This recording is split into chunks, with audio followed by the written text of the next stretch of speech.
Hey everyone, welcome back to our channel. Today we're going to test your knowledge on some unique words that we don't use every day. You know, those words that sound like they could be from another planet. We're talking about the kind of words that make you say, wait, that's a real word? Get ready to impress your friends with your newfound vocabulary because things are about to get seriously wordy. Let's see how many you can get right. All right, word nerds, let's jump right in. Today, we're diving into a word that's as long as it is fascinating. Get ready to expand your vocabulary and impress your friends with your newfound knowledge. Our first word is a mouthful, literally. It's one of those words that can twist your tongue and leave you wondering if you even pronounced it correctly. The word is sesquipedalian. Take a second to ponder that. Let it roll around in your mind. It's not a word you hear every day, and it might even sound a bit intimidating at first. Does it sound like a type of dinosaur, a fancy pasta dish? Maybe something you'd find in an ancient history book or a gourmet restaurant menu, or maybe a spell from Harry Potter. Imagine waving a wand and casting a sesquipedalian spell to make everyone around you speak in long, complicated words. Think carefully, because this is a tough one. It's not every day you come across a word that sounds like it could belong to so many different categories. All right, time's up. 5, 4, 3, 2, 1. Drum roll, please. Sesquipedalian means given to using long words. Yes, it's a word that describes people who love to use big, fancy words in their speech or writing. The irony is not lost on me, folks.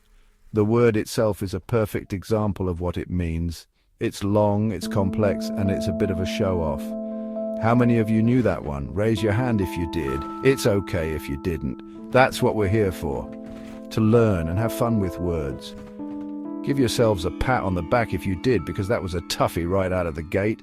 And if you didn't, don't worry. Now you have a new word to impress your friends with.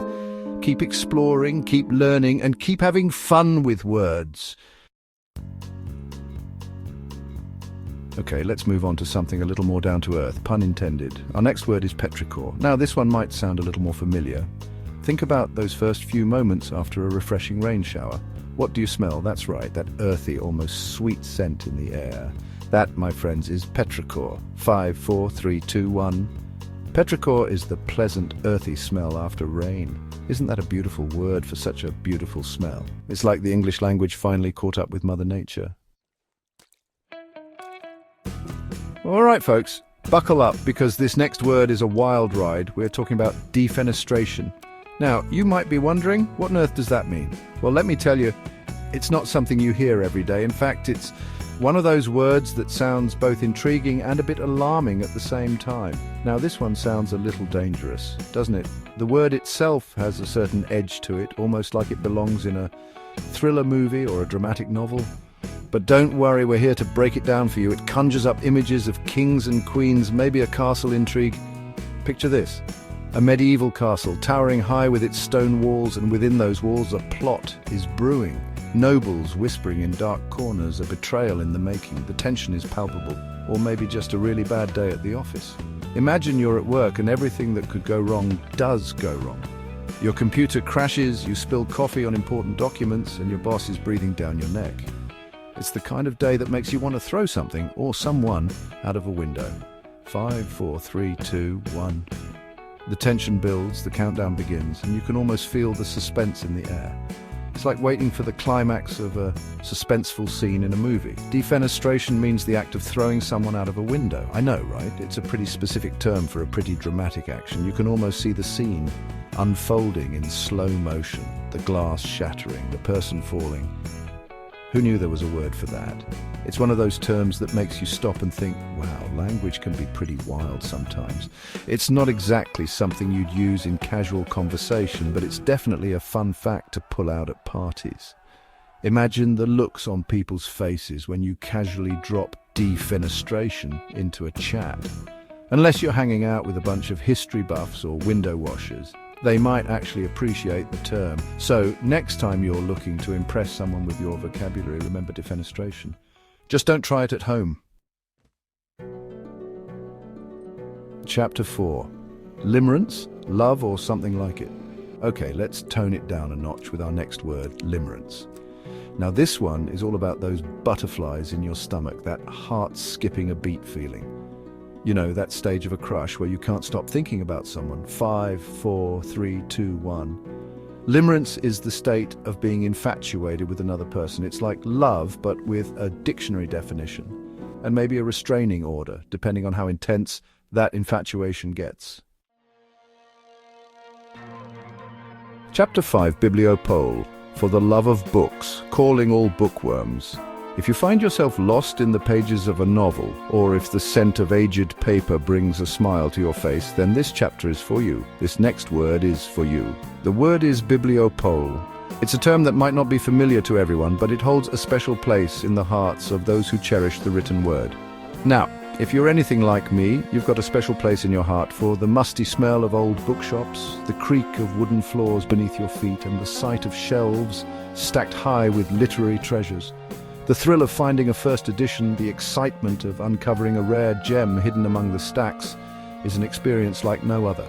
The sheer joy of being surrounded by stories, each book a portal to another world, another time, another life.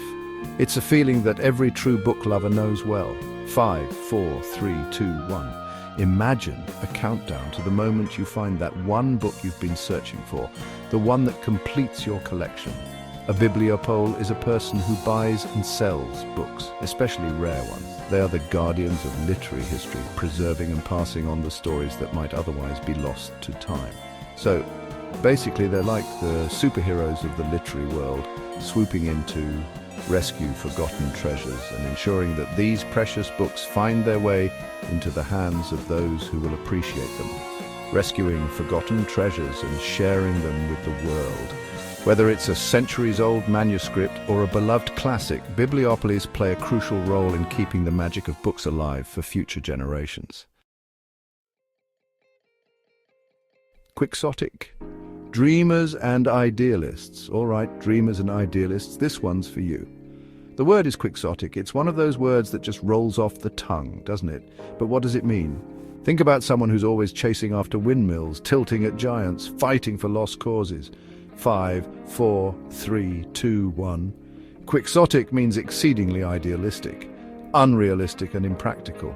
It's about having big dreams and an even bigger heart, even if those dreams are a little far-fetched.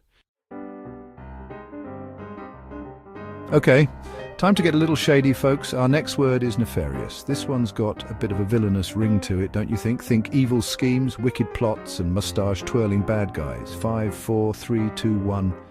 Nefarious means wicked or criminal. It's the kind of word you'd use to describe a supervillain's master plan or that shady character lurking in the shadows. Chapter 8. Let's soothe our ears after that last one, shall we?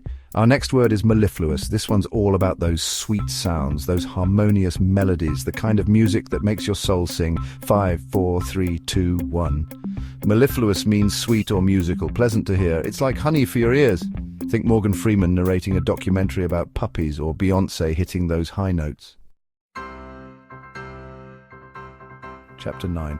All right, get ready for a dose of good vibes because our next word is serendipity. This one's all about those happy accidents, those fortunate coincidences, those moments when the universe just seems to be on your side. 5, 4, 3, 2, 1.